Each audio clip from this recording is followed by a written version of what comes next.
Massive shakeup last night on the USPSA board.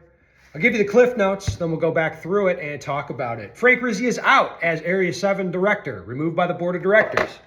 Sherwin Greenfield is back in as Area 3 director, installed by the board of directors. Bruce One is back as Area 1 director, installed by the board of directors. What the hell is going on? So, very importantly, the first thing we'll talk about is Frank, the Area 7 director. He is, when he got on the board, I was like, this is the best board, this is the best area director I've ever seen. Really, truly. He's like, this guy's great on so many levels, and that's why everybody likes him in Area 7. It turns out they love this guy. He's got that New Yorker thing, that he can he's good in interpersonal communications. I'll put it that way. He cares a lot about running good matches and people being happy. He wants people to be, get better at shooting. He wants the rules to be sensible, and he's just very good at doing the area director thing. Like I said, the best I'd seen. Then you got Scott on the board a little while after that. You're like, damn, this dude's just as good, like less New Yorker, more financial stuff. But it's a sad thing for a lot of people when you have politics aside, who's friends with who aside. Frank is a very good area director, and they removed him. Why? Well, he has unapproved opinions. That's just a fact. Unapproved opinions. They believe he has unapproved relationships and friendships, and this is very threatening for them because they don't want it to be obvious what they're doing as much as they can conceal stuff, and then having reasonable, level-headed people on the board that don't go along with their shit. This is a big problem. Same as they got rid of Scott, the previous Area 3 director. Now, Sherwin Greenfield is a name you might know if you've been around USPSA for a while. This guy's been in management for 2 decades at this point, a really long time. Sherwin is back as the Area 3 director, officially. Now, you should understand he never left. Never left. Now, it sounds crazy, Ben's crazy, but it's a fact. Sherwin has been behind the scenes, well-informed about everything that's going on and helping steer the ship, so to speak. It would have been better to not have Sherwin take A3 and have a stooge take that position instead, but they're running out of stooges because the stooges don't like the rough treatment they get. So, for example, they had an interim director, Kevin Collins from Minnesota. He voted to remove me too. Fuck that guy. But he got tons of heat, and he just, even though he's on their team, he's not going to take the job because he doesn't want to pay that social price. They could have gotten one of Sherwin's Eskimo brothers to do it, but they don't want to take the heat either because I've been very clear. It's hey, bro, if I find out that the area director you stick in has been Eiffel Towering the stats hippo with Sherwin, I'm going to talk about it because I find it funny and I'm going to disparage him.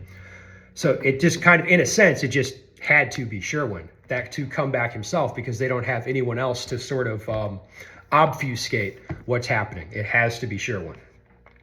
And that's good because a lot of people are seeing this what's going on?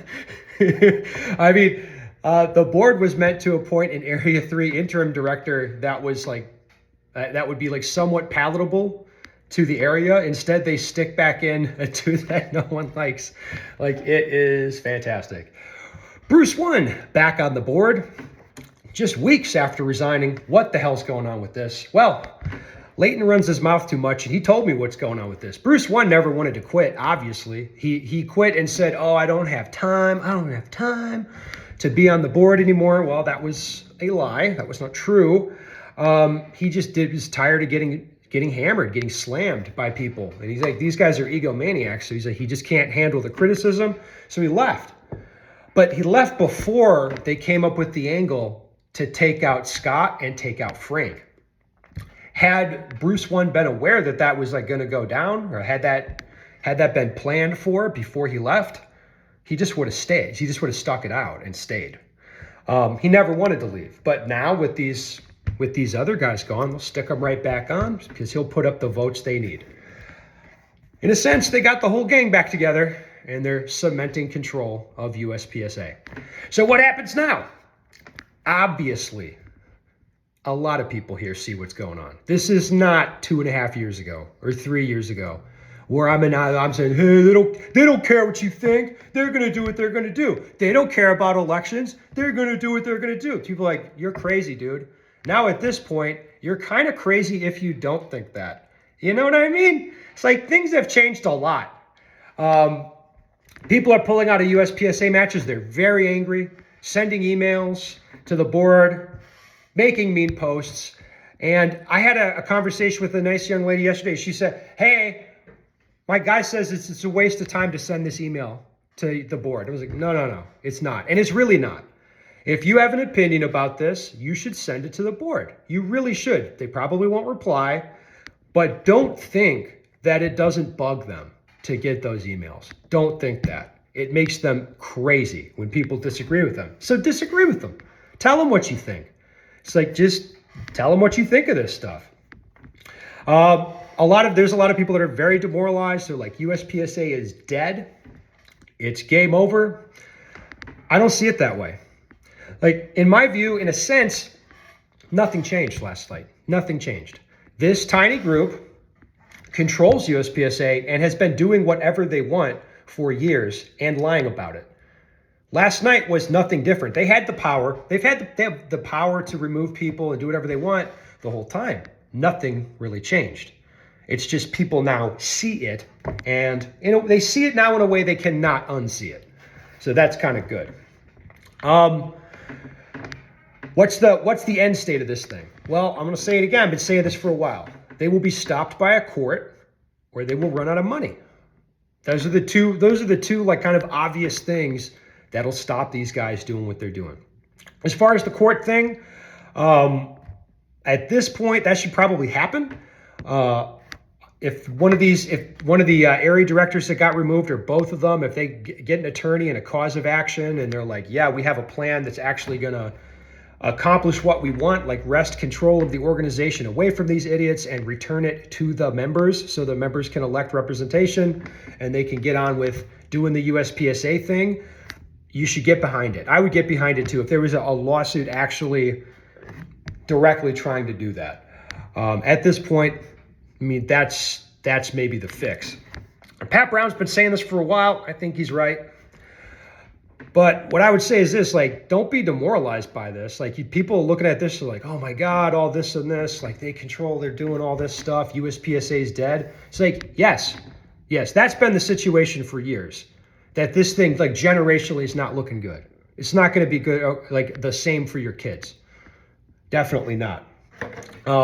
That's been the situation. It's just now you know it. So, like I said, I wouldn't be demoralized by that.